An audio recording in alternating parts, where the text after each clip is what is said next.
कहानी की शुरुआत में हम देखते हैं कि 20 साल बाद एलियंस फिर से धरती पर धूल उड़ाते हुए लौट आते हैं और इंसान एक बार फिर उन विशाल जीवों के नियंत्रण का डर महसूस करने लगते हैं। इस बार जो एलियन जहाज आता है उसका व्यास लगभग 4800 किलोमीटर होता है। जब वह पृथ्वी के वायुमंडल में प्रवेश करता है तो पूरा आसमान जलने लगता है। उस जहाज के साथ एक शक्तिशाली गुरुत्वाकर्षण क्षेत्र होता है और वह जहाँ जहाँ से गुजरता है वहाँ की हर चीज जमीन से उखड़कर ऊपर उठ जाती है। मानव सभ्यता एक बार फिर गंभीर संकट में फंस जाती है। ये एलियन एक टिड्डियों जैसे प्रजाति के होते हैं। वे बिना किसी डर के पूरे ब्रह्मांड में घूमते रहते हैं और खास तौर पर उन ग्रहों पर हमला करते हैं जहां संसाधन बहुत अधिक होते हैं। वे उन ग्रहों को पूरी तरह खत्म कर देते हैं ताकि खुद को और अधिक शक्तिशाली बना सकें। 20 साल पहले उन्होंने धरती पर अपने खोजी भेजे थे, लेकिन तब इंसानों ने उन्हें पूरी तरह हरा दिया था। उस जीत के बाद इंसानों ने एलियंस द्वारा छोड़ी गई तकनीक का उपयोग करके एक उन्नत रक्षा प्रणाली बना ली थी और चांद पर भी एक रक्षा बेस तैयार कर लिया था। लेकिन आज एरिया 51 में कैद एलियंस अचानक असामान्य रूप से उत्साहित हो जाते हैं। ऐसा पिछले 20 सालों में कभी नहीं हुआ था। डेविड तुरंत वहां पहुंचता है ताकि सच्चाई का पता लगाया जा सके। वहां अभी भी वही एकमात्र एलियन जहाज मौजूद होता है जो पहले धरती पर उतरा था। उसके नीचे जमीन में गहरे निशान भी बने हुए हैं। जब डेविड उस जहाज के अंदर प्रवेश करता है तो उसे हैरानी होती है कि एलियंस ने सौरमंडल के बाहर एक मदद का संकेत भेजा था। इसका मतलब यह है कि पृथ्वी की लोकेशन पहले ही उजागर हो चुकी है। और भी अजीब बात यह होती है कि जिन लोगों का एलियंस से संपर्क हुआ था उनके दिमाग में एक अजीब गोल प्रतीक दिखाई देने लगता है। उसी समय चांद के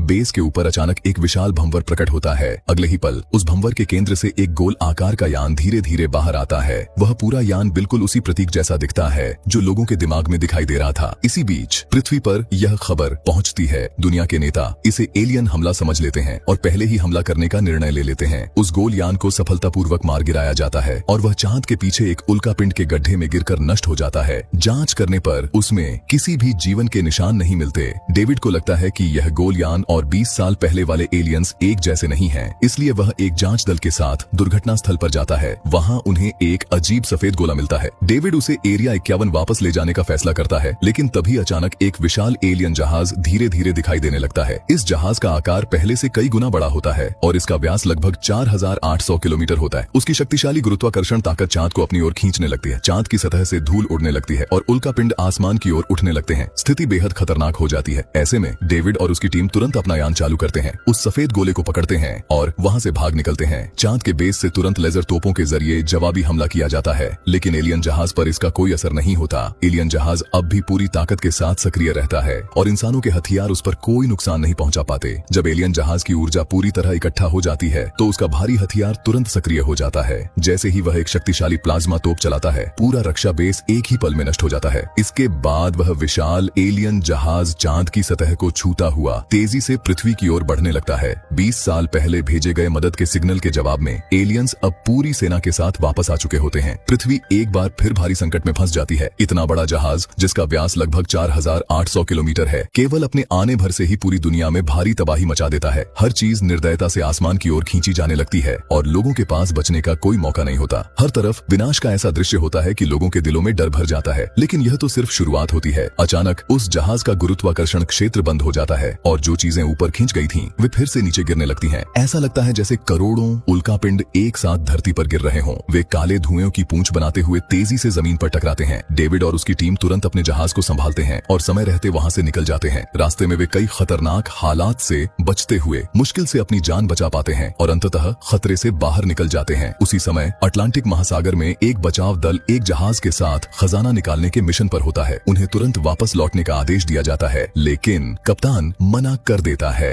क्योंकि वे करोड़ों डॉलर के सोने को निकाल रहे होते हैं। तभी एक क्रू मेंबर कप्तान को डेक पर बुलाता है। जो दृश्य वे देखते हैं वह उन्हें पूरी तरह निराश कर देता है। आसमान में आग का एक विशाल समुद्र बहुत तेजी से उनकी ओर बढ़ रहा होता है। वह सब कुछ निगलता हुआ आगे बढ़ता है। विशाल मशीन जैसी भुजाएं किसी राक्षस की तरह हर चीज को नष्ट करती जा रही होती हैं। जब वह समुद्र के अंदर गहराई में जाता है तो तुरंत एक भयानक सुनामी पैदा हो जाती है। इस आपदा के सामने इंसान बेहद छोटे और कमजोर नजर आते हैं। आखिरकार एलियन जहाज पृथ्वी की सतह से चिपक जाता है और उसका फैलाव पूरे अटलांटिक महासागर को ढक लेता है। वहीं पूर्वी तट पर एक भयंकर तबाही मच जाती है। पूर्व राष्ट्रपति तुरंत एरिया 51 पहुंचते हैं और खुद को एक प्रयोगशाला में बंद कर लेते हैं। वे एलियंस के साथ आमने सामने बात करना चाहते हैं ताकि कोई महत्वपूर्ण जानकारी हासिल कर सकें। दरअसल 20 साल पहले जब एलियंस को हराया गया था तब किसी को यह नहीं पता था कि उन्होंने अपनी मातृ ग्रह को एक मदद का संदेश भेज दिया था। अब उनकी रानी खुद पूरी सेना के साथ पृथ्वी पर आ चुकी है। इसी वजह से एरिया 51 में कैद सभी एलियंस बहुत ज्यादा उत्साहित हो जाते हैं, लेकिन जैसे ही वे एक महिला के हाथ में बने गोल निशान को देखते हैं, वे अचानक बेहद डर जाते हैं। ऐसा लगता है कि वे उस चिन्ह से बहुत ज्यादा भयभीत हैं। एक प्रोफेसर को शक होता है कि यह चिन्ह एलियंस को खत्म करने वाला कोई हथियार हो सकता है। तभी स्थिति और बिगड़ जाती है, क्योंकि पूर्व राष्ट्रपति की जान खतरे में पड़ जाती है। सभी लोग तुरंत हथियार उठाकर एलियंस पर हमला कर देते हैं, लेकिन उन्हें कड़ा जवाब मिलता है। इसी बीच एक बहादुर व्यक्ति एक 40 मीटर लंबी तलवार निकालता है और पूरी ताकत से एलियन की पीठ में घोंप देता है, जिससे वह एलियन मारा जाता है। उधर सैन्य नियंत्रण कक्ष में रडार पर एलियन जहाज दिखाई देता है। स्क्रीन पर असंख्य लाल बिंदु नजर आते हैं और बीच में एक बहुत बड़ा लाल हिस्सा दिखता है। वह एलियन रानी होती है। इससे अंदाजा लगाया जा सकता है कि रानी का आकार कितना विशाल होगा। इसी समय मानव टोही विमान से खबर मिलती है कि एलियन जहाज समुद्र के अंदर एक विशाल प्लाज्मा ड्रिल का इस्तेमाल कर रहा है। उस ड्रिल का व्यास लगभग 1.6 किलोमीटर होता है, जो 20 साल पहले अफ्रीका में इस्तेमाल किए गए ड्रिल से 20 गुना बड़ा है। तभी डेविड को अचानक समझ आता है कि उनका असली लक्ष्य पृथ्वी का केंद्र है। अगर पृथ्वी का कोर नष्ट हो गया तो पृथ्वी का चुंबकीय क्षेत्र खत्म हो जाएगा, और जब वायुमंडल पूरी तरह उड़ जाएगा, पृथ्वी पर मौजूद सभी जीवन भी इसके साथ नष्ट हो जाएंगे। पिछले युद्ध के अनुभव के अनुसार अगर मुख्य जहाज को नष्ट कर दिया जाए तो बाकी एलियंस भी रुक जाते हैं। इसका मतलब है कि अगर रानी को खत्म कर दिया जाए तो सभी एलियंस का अंत हो जाएगा। इसीलिए वे एक बमबारी टीम बनाने का फैसला करते हैं, जो परमाणु बम लेकर एलियन जहाज के अंदर घुसकर रानी को खत्म कर सके। सेना तुरंत अपनी योजना पर काम शुरू कर देती है। सैकड़ों लड़ाकू विमान एक साथ उड़ान भरते हैं, लेकिन जैसे ही वे एलियन जहाज के ऊपर पहुंचते हैं, उन पर रक्षा प्रणाली हमला कर देती है। कई विमान तुरंत गिर जाते हैं। टीम फिर से अपनी फॉर्मेशन ठीक करती है और तेजी से नीचे की ओर हमला करती है। उनका लक्ष्य होता है कि बमबारी टीम को सुरक्षित तरीके से एलियन जहाज के अंदर भेजा जाए, लेकिन तभी अनगिनत एलियन जहाज अचानक उन पर हमला कर देते हैं। भयंकर लड़ाई के बाद बमबारी टीम किसी तरह जहाज के किनारे बने एक छेद का इस्तेमाल करके अंदर घुसने में सफल हो जाती है, लेकिन उन्हें यह नहीं पता होता कि यह एलियंस द्वारा बिछाया गया जाल है। जैसे ही टीम का सदस्य छोटा काला लक्ष्य लॉक करके परमाणु बम चलाने वाला होता है, नीचे का प्लेटफॉर्म अचानक एक गोल आकार की शॉकवेव छोड़ता है। सभी लड़ाकू विमान तुरंत नियंत्रण खो देते हैं और एलियंस अपनी उन्नत तकनीक से परमाणु बम को भी फ्रीज कर देते हैं। अब जब सब कुछ खत्म होने वाला होता है, छोटा काला मजबूरी में मैन्युअल तरीके से बम को एक्टिव करता है, लेकिन उन्होंने एलियंस की ताकत को कम आंका होता है। जैसे ही बम फटता है, उसे एक अजीब ऊर्जा ढाल घेर लेती है। कुछ समय बाद जैक अचानक बेहोशी से उठता है और देखता है कि कई एलियंस उनके साथियों का पीछा कर रहे हैं। वह तुरंत अपनी बेल्ट खोलता है, लेकिन नीचे गिरते ही उस पर हमला हो जाता है। वह और उसका साथी तुरंत पानी के अंदर छिप जाते हैं और कई मिनट तक सांस रोककर एलियंस से बचते हैं। उन्हें यह देखकर हैरानी होती है कि इतने विशाल एलियन जहाज के अंदर एक पूरी तरह संतुलित पारिस्थितिकी तंत्र मौजूद है। बमबारी टीम के अब केवल कुछ ही सदस्य जिंदा बचे होते हैं। वे जहाज के केंद्र की ओर बढ़ते हैं और वहां से कुछ एलियन जहाज चुराकर भागने का प्लान बनाते हैं। जैक अपने साथियों को मौका देने के लिए खुद को खतरे में डालता है और एलियंस का ध्यान अपनी ओर खींच लेता है। एलियंस उसे अजीब नजरों से देखते हैं। इसी दौरान बाकी टीम चुपके से एलियन जहाज में घुस जाती है। जैक मजाक करते हुए वहां अपनी मौजूदगी का निशान भी छोड़ देता है। नुकसान कम, लेकिन अपमान ज्यादा। लेकिन अब वह खतरे में घिर जाता है। तभी बेबी तुरंत जहाज स्टार्ट करती है और एलियंस के झुंड को टक्कर मारकर उड़ाती है, लेकिन एक एलियन बच जाता है। जैक उस पर हमला करता है, लेकिन उल्टा खुद ही चोट खा बैठता है। तभी छोटा काला तुरंत गोली चलाता है और आखिरकार उस एलियन को मार गिराता है। इसके बाद बमबारी टीम एलियन जहाज को उड़ाकर सफलतापूर्वक मुख्य जहाज से भाग निकलती है। उधर प्रोफेसर चांद से लाए गए उस रहस्यमय वस्तु को काटता है। एक आदमी उत्सुकता में उसे छूता है, लेकिन उसके हाथ अंदर खींच जाते हैं। वह डर जाता है। अचानक वह गोल वस्तु सक्रिय हो जाती है और बोलने लगती है। असल में वह एक उच्च स्तरीय सभ्यता का जीव होता है। हजारों साल पहले उन्होंने अपने शरीर को छोड़ दिया था और अब वे डिजिटल रूप में जीते हैं। उनके पास इंसानों से हजारों साल आगे की तकनीक होती है, इसलिए वे आसानी से मानव भाषा समझ सकते हैं। वह सफेद गोला बताता है कि उसकी प्रजाति हजारों सालों से हार्वेस्टर्स नाम के दुश्मनों से लड़ रही है। ये हार्वेस्टर्स ग्रहों के कोर को निकालकर अपने जहाज को ऊर्जा देते हैं और साथ ही अपनी तकनीक भी विकसित करते रहते हैं। इसीलिए एलियन जहाज के अंदर एक पूरा पारिस्थितिकी तंत्र मौजूद है। ब्रह्मांड में हजारों दुनियाएं इन हार्वेस्टर्स द्वारा नष्ट की जा चुकी हैं और यही कारण है कि एलियंस उस गोल प्रतीक को देखकर डर जाते हैं, क्योंकि वह उसी सभ्यता का निशान है। सफेद गोला कहता है कि वह इंसानों के साथ मिलकर दुश्मनों को खत्म करना चाहता है, लेकिन फिलहाल उसका शक्तिशाली हथियार सक्रिय होने की प्रक्रिया में है और इंसानों के पास ज्यादा समय नहीं है, क्योंकि जैसे ही यह सिस्टम पूरी तरह चालू हो जाएगा, हार्वेस्टर्स की रानी उसकी लोकेशन पता लगा लेगी और सच में एलियंस को अब उस सफेद गोले की मौजूदगी का एहसास हो चुका है। एलियन जहाज के कंट्रोल रूम में जैसे ही वे सिस्टम को ऑपरेट करते हैं, अचानक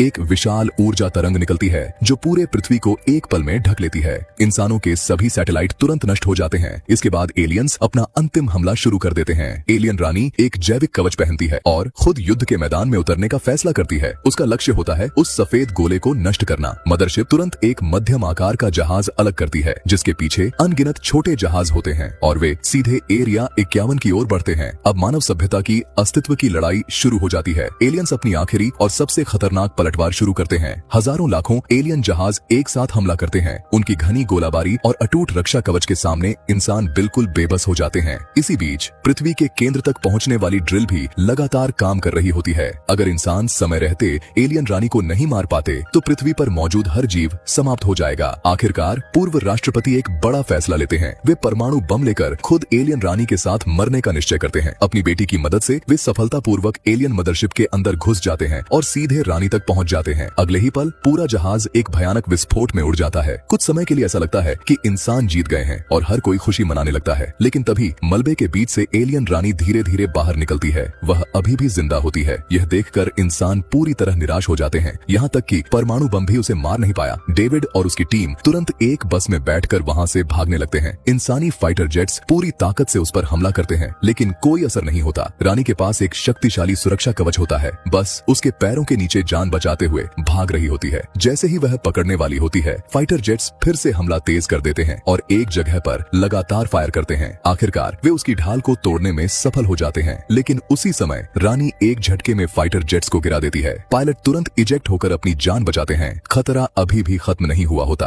रानी सीधे उनकी ओर बढ़ती है और ऐसा लगता है कि अब सब खत्म होने वाला है। तभी बमबारी टीम समय पर वापस पहुंच जाती है। जैक और छोटा काला मिलकर उसकी हथियार प्रणाली को निशाना बनाकर उसे नष्ट कर देते हैं, लेकिन रानी एक सिग्नल भेजती है और सभी एलियन जहाज तुरंत उसके नियंत्रण में आ जाते हैं। वे मिलकर एक मजबूत रक्षा कवच बना लेते हैं और एरिया 51 की ओर बढ़ने लगते हैं। इंसान उन्हें रोकने में पूरी तरह असफल हो जाते हैं। आखिरी मौके पर बमबारी टीम अपने जहाज का इंजन फुल पावर पर चालू करती है। उनका जहाज एक विशाल रूप में बदल जाता है। यह एक खास मोड़ होता है जो आमतौर पर अंतरिक्ष में इस्तेमाल किया जाता है। वे किसी तरह एलियन जहाजों की लाइन तोड़ देते हैं। इसी बीच एलियन रानी भी अपने लक्ष्य तक पहुंच जाती है। वह एक ही वार में जमीन को तोड़ देती है और सफेद गोले को अपने कब्जे में ले लेती है। स्थिति बेहद गंभीर हो जाती है, लेकिन तभी बमबारी टीम पूरी ताकत से हमला करती है। वे एलियन जहाजों को नष्ट करते हुए रानी की पीठ पर मौजूद उसके कमजोर बिंदु को निशाना बनाते हैं। वे लगातार फायर करते रहते हैं जब तक कि उनके सारे हथियार खत्म नहीं हो जाते। अब रानी की ढाल खत्म हो चुकी होती है और वह अपने असली रूप में आ जाती है। अगले ही पल वह जोर से गिरती है ठीक उस बस के सामने। उसकी मौत के साथ ही सभी एलियन जहाज अपनी ताकत खो देते हैं। अटलांटिक महासागर के ऊपर चल रही ड्रिल भी बंद हो जाती है। इंसान आखिरकार जीत जाते हैं। एलियन मदरशिप मजबूरी में पृथ्वी छोड़कर भाग जाती है, लेकिन कहानी यहीं खत्म नहीं होती। सफेद गोला बताता है कि वह अपनी सारी उन्नत तकनीक इंसानों को देने वाला है और बहुत जल्द इंसान भी अंतरिक्ष यात्रा करने में सक्षम हो जाएंगे। भविष्य में इंसान खुद एलियन हार्वेस्टर्स के खिलाफ युद्ध छेड़ेंगे और उन्हें हमेशा के लिए खत्म कर देंगे। इसी के साथ यह कहानी खत्म हो जाती है। ऐसे ही मजेदार मूवी एक्सप्लेनेशन वीडियो देखने के लिए चैनल को सब्सक्राइब जरूर कर लें।